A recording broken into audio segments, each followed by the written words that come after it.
मोहन और उसकी पत्नी मंजारी दोनों गाय का अच्छे से ध्यान रखते। वहीं दूसरी ओर बटुक अपनी गाय का कुछ खास ख्याल नहीं रखता था। बटुक को अपने बड़े भाई से जलन होने लगी। बटुक चुपके से दूध के बर्तन में गुड़ का एक बड़ा सा टुकड़ा मिला देता। सब लोगों ने दूसरे दिन मोहन से दूध लेना बंद कर दिया। वो मेरा छोटा भाई है, वो ऐसा कैसे कर सकता है? अगर आपको यकीन ना आ रहा हो तो जैसा मैं कहती हूँ वैसा करके देख लो।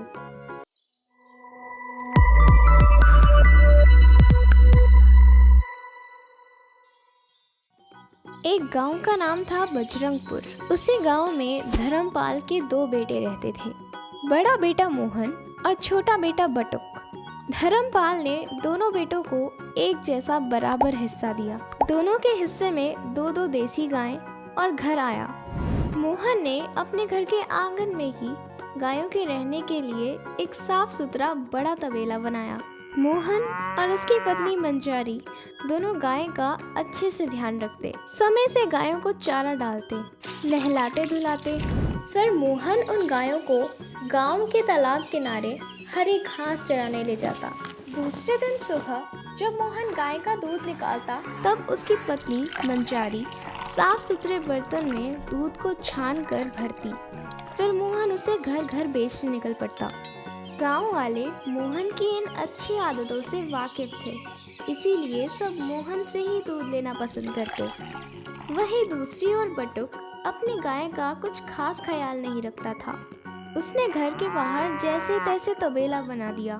गायों को जब मन चाहता तब चारा डालता और गाय को चराने के लिए यूं ही गांव में खुला छोड़ देता। दूसरे दिन सुबह ज्यादा मुनाफा कमाने की चाह में दूध में पानी मिलाया करता। उसकी इन खराब आदतों की वजह से लोग उससे दूध लेना पसंद नहीं करते थे। बस कुछ गिने चुने लोग सस्ते की चाह में खरीद लिया करते। बटुक की पत्नी पूजा भली इंसान थी। उसे बटुक की बुरी आदतें पसंद नहीं थी। वो उसे कई बार समझाने की कोशिश करती, पर बटुक उसकी एक नहीं सुनता।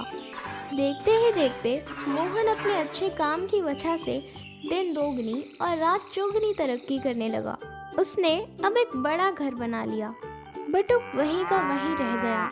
बटुक को अपने बड़े भाई से जलन होने लगी।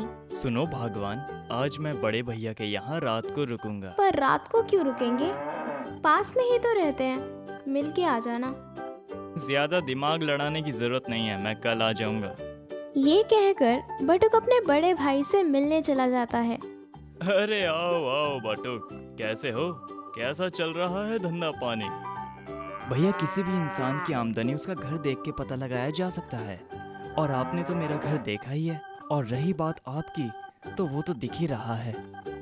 दिल छोटा मत कर, देने वाला तो एक ही है। बस मेहनत और ईमानदारी से काम करो तो वो उसका फल अच्छा ही देता है। भैया, आप कहना चाहते हो कि मैं मेहनत और ईमानदारी से काम नहीं करता? देख, मैं तेरा बड़ा भाई होने के नाते तुझे सलाह दे रहा हूँ, और कुछ नहीं। मैंने तो सोचा था आज आपसे ढेर सारी बात करूंगा, पर अरे तो करेंगे ना? नहीं भैया, बहुत रात हो चुकी है, अब मैं निकलता हूँ। अरे तू आज रात यहीं रुक जा, सुबह चले जाना। अब आप कह रहे हो तो ठीक है। दोनों भाई साथ बैठकर खाना खाते हैं। रात को देर तक ढेर सारी बचपन की यादें ताज़ा करते करते सो जाते हैं। सुबह मोहन अपने काम में लग जाता है। बटुक चुपके से दूध के बर्तन में गुड़ का एक बड़ा सा टुकड़ा मिला देता है, ताकि गर्म करने पर दूध फट जाए। बटुक, चलो आज साथ दूध बेचने जाते हैं। भैया, मुझे पहले घर जाना होगा, कुछ काम है। मोहन रोज की तरह अपने ग्राहकों के घर घर जाकर दूध देकर आता है, पर कुछ समय बाद सब लोग फटे दूध की फरियाद लेकर आते हैं। मोहन और उसकी पत्नी सोच में पड़ जाते हैं, ऐसा कैसे हो सकता है? वो सभी के पैसे वापस कर देते हैं। दूसरे दिन फिर सुबह बटुक मोहन के घर आ जाता है। भैया, मैंने सुना है कि कल आपका सारा दूध फट गया था।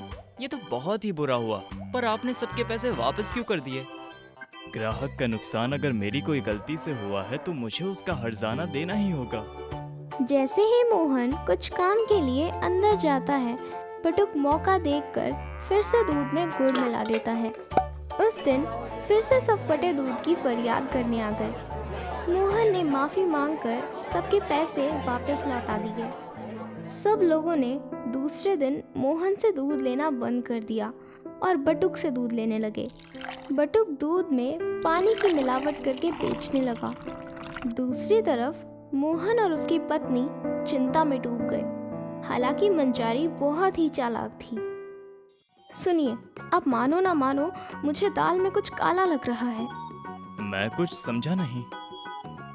आज तक ऐसा कभी नहीं हुआ, और ये हुआ भी तब जब आपका छोटा भाई बटुक मिलने आया।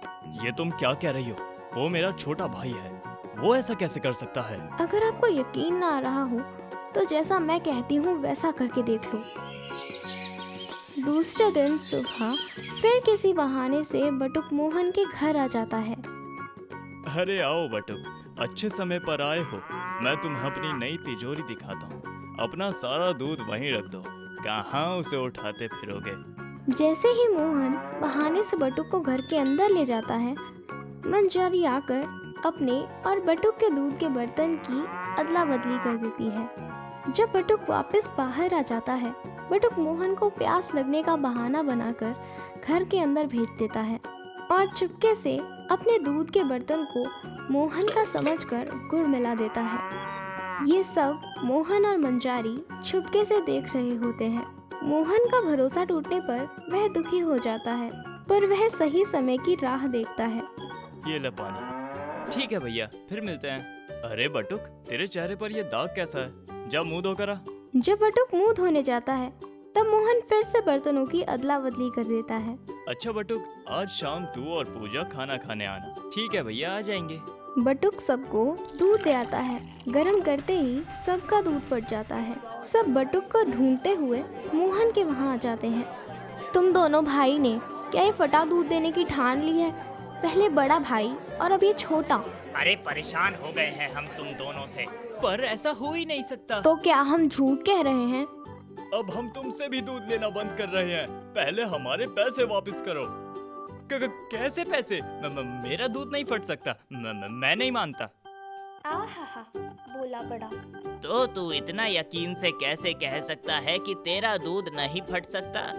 क्योंकि मैंने गुड़ भैया के दूध में मिलाया था, तो उनका दूध फटना चाहिए था, मेरा नहीं। सब ये सुनकर गुस्सा हो जाते हैं। बटुक मुंह से फिसली बात से डर जाता है।